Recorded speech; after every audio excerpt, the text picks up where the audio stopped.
3 नवंबर है, दिन है पीर का और साल 2025। नाज़िर, प्रोग्राम में सबसे पहले हम बात करेंगे इस्लामाबाद हाई कोर्ट के जस्टिस बाबर सत्तार के हाथों से वो कौन सा मामला है जो उनके हाथों से निकल गया। इस खबर की डिटेल आपकी खिदमत में पेश करने के बाद हमारे वीडियो लॉ की जो दीगर अहम खबरें हैं फिर उनकी तफसीलात आपकी खिदमत में पेश करेंगे। लेकिन व्लॉग का आगाज़ करने से पहले आपसे दरख्वास्त के चैनल को सब्सक्राइब कर लें, बेल आइकॉन का बटन प्रेस करें। वीडियो पसंद आए तो इसे लाइक और शेयर ज़रूर कीजिएगा। नाज़िर, मामला है ऑडियो लीक का। ये पीडीएम का पहला दौरे हुकूमत था और एक कौमी असम्बली की स्टैंडिंग कमेटी की जानिब से जो उस दौर में मुख्तलिफ ऑडियोज़ मंजर आम पे आ रही थी, किसी जज की थी, परवेज़ इलाही साहब की थी, साबिक चीफ जस्टिस के बेटे साकिब निसार साहब के बेटे नजम साकिब की थी। तो उन ऑडियो लीक्स की तहकीकात के लिए जो कमेटी थी, कमेटी की जानिब से, स्टैंडिंग कमेटी की जानिब से साबिक चीफ जस्टिस के बेटे नजम साकिब साहब को नोटिस करके बुलाया गया। अब उनकी जो ऑडियो आई थी, उस ऑडियो में पाकिस्तान तहरीक इंसाफ के जो टिकट्स हैं, पंजाब और केपीके की असम्बली उस वक्त डिज़ोल्व हो चुकी थी, तहलील की जा चुकी थी। तो पंजाब में ग़ालिबन टिकट से मुतल्लिक कि किसका टिकट किसको मिलना है, उससे मुतल्लिक पीटीआई के किसी रहनुमा ने मुबैना तौर पे साबिक चीफ जस्टिस के बेटे नजम साकिब से रब्ता किया था। तो वो टिकट के इजरा से मुतल्लिक कि तहरीक इंसाफ टिकट साकिब निसार के बेटे नजम साकिब के कहने पे फ़लाँ शख्स को दे, वो ऑडियो सामने आई थी, जिस पर नेशनल असम्बली की स्टैंडिंग कमेटी ने जब साकिब निसार साहब के बेटे को इस मुबैना इल्ज़ाम पे नजम साकिब साहब को बुलाया तो उन्होंने इस्लामाबाद हाई कोर्ट में रिट दायर कर दी। अब बाबर सत्तार साहब की अदालत में यह मुकदमा लगा और बाबर सत्तार साहब ने कमेटी का जो समन करने का, तलब करने का जो नोटिस था, उसको सस्पेंड कर दिया। अब इस दौरान इस्लामाबाद हाई कोर्ट में ये कार्रवाई चलती रही। इसमें बुशा बीबी साहबा ने भी अपनी ऑडियो की लीकेज से मुतल्लिक, क्योंकि लतीफ़ खोसा साहब की एक ऑडियो बुशा बीबी साहबा से मुतल्लिक आई थी, उनके केस से मुतल्लिक आई थी, तो उन्होंने भी रिट पटिशन इसी दरख्वास्त में, इसी केस में दायर कर दी। इस दौरान ये हुआ कि जो स्टैंडिंग कमेटी थी, चूँकि जो मयाद थी नेशनल असम्बली की वो मुकम्मल हो गई। अगस्त 2023 में असम्बली तहलील हुई तो निगरान सेटअप बन गया। तो वो स्टैंडिंग कमेटियाँ में डिज़ोल्व हो गई, जिनमें एक वही कमेटी भी थी जिसने साकिब निसार साहब के बेटे को तलब किया था उस मुबैना ऑडियो के मामले पे। अब जब मुतलका कमेटी डिज़ोल्व हो गई, कमेटी का वजूद बाकी नहीं रहा, कमेटी का नोटिफिकेशन जो समन करने का मामला था वो भी ख़त्म हो गया। उसके बाद भी नाज़रीन ये मामला जो है वो इस्लामाबाद हाई कोर्ट में चलता रहा। इस्लामाबाद हाई कोर्ट में ये केस गैर मौसर हो चुका था, लेकिन बाबर सत्तार साहब ने इस केस को चलाया, बड़ी शिद्दत के साथ चलाया। अब ये हुआ है कि बाबर सत्तार साहब के हाथों से ये केस फिसल गया है। ये केस उनके हाथों से इसलिए निकल गया है कि अब बाबर सत्तार साहब का जस्टिस ग़ालिबन समन रिफ़त इम्तियाज़ के साथ या फिर जहांगीरी साहब के साथ जो है एक डिवीज़न बेंच बना हुआ है। अब वो डिवीज़न बेंच जो है वो टैक्स से मुतल्लिका जो केसेस हैं उन मुकदमात की समाअत करता है। इस केस की समाअत अब बाबर सत्तार साहब के बेंच में लगनी नहीं है, तो अब कल जस्टिस आज़म खान साहब जो हैं वो इस केस की समाअत करेंगे, जो कि ऑलरेडी गैर मौसर हो चुका है, जिसे बाबर सत्तार साहब को ही चाहिए था कि गैर मौसर होने की बुनियाद पे इस केस को निपटा देते, इस केस को ख़त्म कर देते। अब कल आप देखिएगा कि आज़म खान साहब की अदालत में ग़ालिबन यही होगा, हमारा इम्कान है बतौर कोर्ट रिपोर्टर।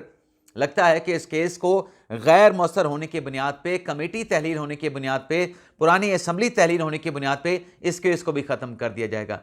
क्योंकि साकिब निसार साहब के बेटे आए थे कायमा कमेटी ने कि मुझे तलब क्यों किया है, तो जब वो कायमा कमेटी वजूद नहीं रखती थी तो फिर वो केस तो ज़ाहिर सी बात है कि इन्फ्रक्चस हो गया था ना। तो कल देखते हैं, अब ये केस बाबर सत्तार साहब की बजाय जस्टिस आज़म खान साहब सुनेंगे। अब नाज़रीन आते हैं तहरीक इंसाफ की खातून रहनुमा खौला चौधरी, जिन्हें उम्रे की अदायगी के लिए जाते हुए इस्लामाबाद एयरपोर्ट से हिरासत में ले लिया गया, उनको भी और उनके हस्बैंड को भी।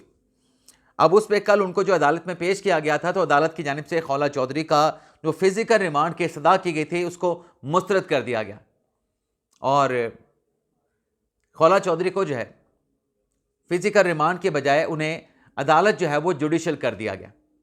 तो ये भी एक डेवलपमेंट हुई है कि फ़िज़िकल रिमांड नहीं दिया गया, बल्कि उन्हें जो है वो सीधा जुडिशल कर दिया गया है, दो रियासत मुखालिफ ट्वीट्स करने पे, जिसके बाद अब खौला चौधरी अपनी बेल की एप्लीकेशन जो है वो अदालत में फ़ाइल कर सकती हैं। अब नाज़रीन आते हैं जो सियासी खबरें, वैसे एक अदालती खबर और भी रह गई है।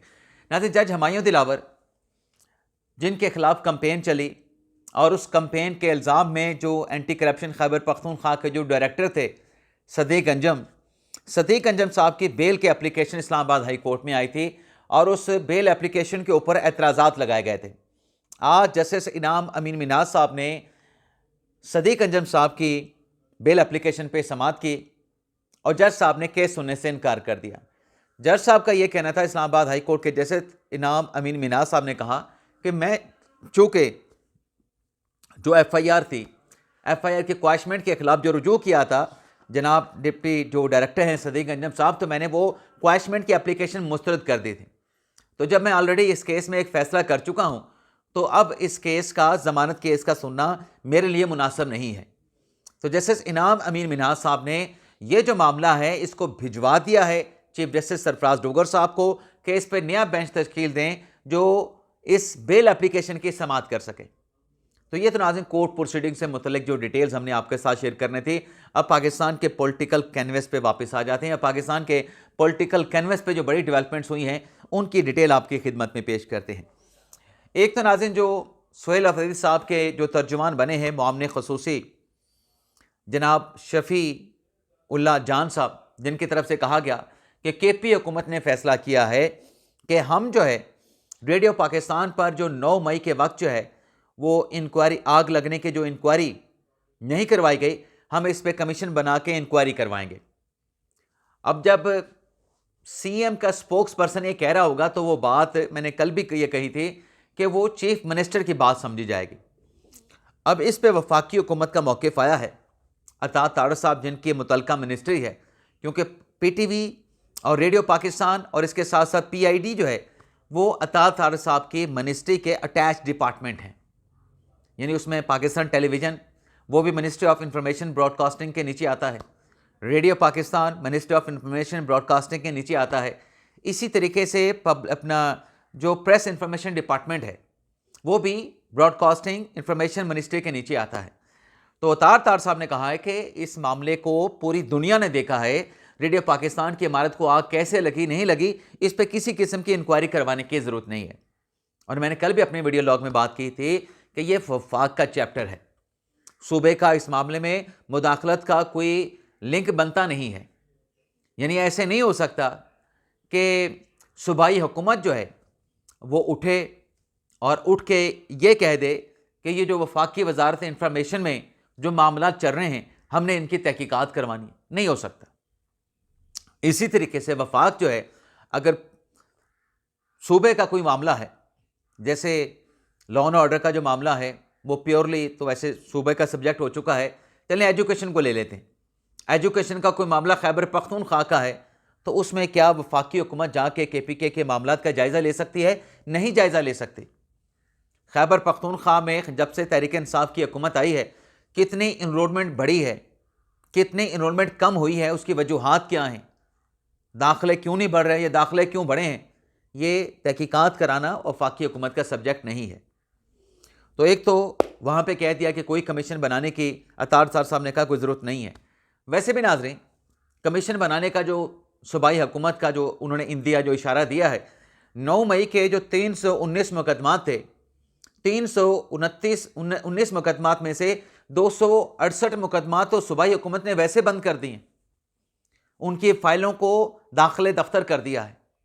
तो बाकी केसेस भी आप दाखिले दफ्तर कर दें, आपकी सूबाई हुकूमत की प्रोसिक्यूशन है ना, सूबाई हुकूमत की पुलिस है, सूबाई पुलिस ने मुकदमात का इंदराज किया है, आपके सूबे के सरकारी हुकाम उसमें मुद्दई हैं, आप ख़त्म करा दें जी। आप ये कर सकते हैं, लेकिन आप रेडियो पाकिस्तान के किसी मैटर के जो कि वफाक का सब्जेक्ट है, आप उसकी इन्वेस्टिगेशन, आप उसके ऊपर कोई कमीशन नहीं बना सकते हैं। इसी तरीके से नाज़रीन जो वीडियो से मुतल्लिक शफ़ीउल्लाह जान साहब ने कहा कि ये वीडियो जाली है, सुहेल अफरीदी साहब तो 9 मई के वक्त कोर कमांडर के हाउस में मौजूद नहीं थे, और जो वीडियो दिखाई गई है सुहेल अफरीदी साहब की, जनाब शफ़ीउल्लाह जान साहब ने कहा कि ये तो मार्च 2023 की है, जब सुहेल अफरीदी साहब ज़मान पार्क के बाहर मौजूद थे। अब इस पे भी नाजरीन हुकूमत ने पेशकश की है वज़ीर आज़म के जो कोऑर्डिनेटर हैं अख्तियार वली साहब, उन्होंने पीटीआई को ये पेशकश किया कि अगर आप कहते हैं कि वीडियो जाली है, मैं कहता हूं कि ये वीडियो हकाइक पे मबनी है, तो क्यों ना इस वीडियो का फ्रांजिक करवा लेते हैं। अख्तियार वली साहब ने कहा कि फ्रांजिक होगा तो जो हकाइक हैं वो सामने आ जाएंगे, ये वीडियो दुरुस्त है, ये वीडियो जो है इसमें टेम्परिंग की गई है। और दूसरा, अख्तियार वली साहब ने कहा है कि ये जो जवाब दिया है शफीउल्लाह जान साहब ने कि यहाँ पर वो मौजूद नहीं थे, जनाब अपने सुहेल अफरीदी साहब वो ज़मान पार्क में थे, ये वीडियो मार्च 2023 की है, तो ये बात कहने से भी जुर्म की संगीनी कम नहीं होती। यानी शायद वो ये कहना चाह रहे हैं, चले वो जो भी कहना चाह रहे हैं, लेकिन पीटीआई का जो मौक़िफ़ है अगर उसका हम खुद भी आज़ादाना तौर पे एनालिसिस करें तो ज़मान पार्क के बाद जो कुछ हो रहा था, जब पुलिस वहाँ पे नोटिस की तामील के लिए जाती थी तो क्या होता था, उन पे बंटे मारे जाते थे, गुलेलों से निशाना किया जाता था, उनके ऊपर पेट्रोल बम फेंके जाते थे, तो वो तो अलग से एक ऑफेंस बनता है। यानी आप एक ऑफेंस को डिक्लाइन करने के लिए, उसको मानने से इनकार करने के लिए आप दूसरे जुर्म का एतराफ़ कर रहे हैं कि ये तो वीडियो जो फलां वक्त की है। आगे नाज़रीन चलते हैं। हुकूमत ने अहम कार्ड खेल दिया है। अब हुकूमत का अहम कार्ड क्या है, जो हम बात कर रहे थे कि अता तारक साहब जो हैं उनकी मिनिस्ट्री है इंफॉर्मेशन ब्रॉडकास्टिंग की, अब कुछ जो बर्डन है अता तारक साहब का वो वज़ीर आज़म शहबाज शरीफ साहब ने उसको शेयर किया है। फॉरेन मीडिया के साथ इंटरेक्ट करने के लिए वज़ीर आज़म शहबाज शरीफ साहब ने ये जिम्मेदारियां मुशर्रफ अली ज़ैदी साहब को दे दी हैं कि फॉरेन मीडिया के लिए जो तर्जमान होंगे हुकूमत के वो मुशर्रफ अली ज़ैदी साहब होंगे। यानी अब जो अता तारक साहब हैं वो नेशनल मीडिया को देख रहे होंगे, क्योंकि जिम्मेदारी काफ़ी ज़्यादा हो गई। आजकल तो सब कुछ मतलब नरेटिव के महाज ही चल रहे हैं, बयानियों की जंग ही चल रही है। तो इसको अब बाइफरकेट करके एक जिम्मेदारी जो कि सरकारी आईनी तौर पे अता तारक साहब के पास रहेगी, लेकिन फॉरेन मीडिया के साथ इंटरेक्ट करने के लिए, उनके सवालात का जवाब देने के लिए, या पाकिस्तान का जो भी मतलब इशू चल रहा है उस पर बातचीत करने के लिए ये जिम्मेदारी वज़ीर आज़म साहब ने जो है वो मुशर्रफ ज़ैदी साहब को दे दी है। लेकिन आज दौड़ें तहरीक इंसाफ की इस बात पे लगी हैं कि जो फवाद चौधरी साहब ने मुलाकात की जाके शाह महमूद कुरैशी साहब के साथ, जैसा कि मैंने 2 दिन पहले कह दिया था कि ये मुलाकात गैर मामूली नौयत की है। अब उस मुलाकात में फवाद चौधरी साहब, उसमें महमूद मौलवी साहब, उसमें जनाब इमरान इस्माइल साहब, उस पर तहरीक इंसाफ को जो मिर्चें लगीं, ज़ाहिर सी बात है लगनी भी चाहिए। जो पार्टी को छोड़ गए मुश्किल वक्त में, और जो मौजूदा क़यादत है वो कहती है कि अब इनको पार्टी में आने का इनका रास्ता क्यों इनको रास्ता दिया जाए, ये तो मुश्किल वक्त में साथी नहीं बने, मुश्किल वक्त में छोड़ गए थे, तो ये तो गैर मुतलका हैं। लेकिन वो जो मुलाकात करके आए हैं ना फवाद चौधरी साहब, उस मुलाकात ने तहरीक इंसाफ की दौड़ें लगवाई हैं। सलमान अकमल साहब ने भी जाके शाह महमूद कुरैशी के साथ हॉस्पिटल में मुलाकात की है। अब इस सेक्रेटरी जनरल तहरीक इंसाफ राजा साहब की मुलाकात के बाद ये कहा जा रहा है कि शाह महमूद कुरैशी साहब ने जो एक प्लान, जो उनको प्रपोजल दिया गया था, उसको मुस्तरद कर दिया है। शाह महमूद कुरैशी साहब अपनी पहले वाली पोजीशन पे खड़े हैं कि मैं खान साहब के साथ खड़ा हूं। नाज़रीन ऐसा नहीं है, ये तो यूट्यूबर की अपनी स्टोरी है ना, अपनी घड़ी गई स्टोरी है। शाह महमूद कुरैशी साहब ने अपना जो मौक़िफ़ था, ठीक है वो खान साहब के साथ खड़े हैं, लेकिन उनका मौक़िफ़ खान साहब के मौक़िफ़ से के बरक्स है। शाह महमूद कुरैशी साहब ने, आपको याद होगा कि 1-2 महीने पहले लेटर सामने आया था इजाज़ चौधरी साहब का, यास्मीन राशिद साहबा का, शाह महमूद कुरैशी साहब का। ये पीटीआई की जो असीर क़यादत है, इन्होंने खान साहब को ख़त लिखा था कि आप एस्टेब्लिशमेंट के साथ मुज़ाकरात करें, एस्टेब्लिशमेंट के साथ बातचीत करें, उनको अपने साथ इंगेज करें। लेकिन खान साहब ने उस पर यह जवाब दिया था कि नहीं, बातचीत का वक्त गुजर चुका है, अब मुज़ाहमत की सियासत चलेगी और मुज़ाहमत का बयानिया चलेगा। और खान साहब का स्टेटमेंट यह आया था, गालिबन अगस्त 2025 की बात है। खान साहब ने कहा था कि अब हम तहरीक चलाएंगे, अब हम मुज़ाहमत की तरफ चलेंगे। तो बयानिया जो है वो शाह महमूद कुरैशी साहब का मुख्तलिफ है, वो मुफाहमत की तरफ पार्टी को ले जाना चाहते हैं और खान साहब मुज़ाहमत की जंग लड़ना चाहते हैं। तो यही बात तो जनाब फवाद चौधरी साहब ने की थी कि जो असीर की आदत है वो मुज़ाकरा चाहती है, वो दर्जा हरारत को, पॉलिटिकल दर्जा हरारत को नीचे लाना चाहती है।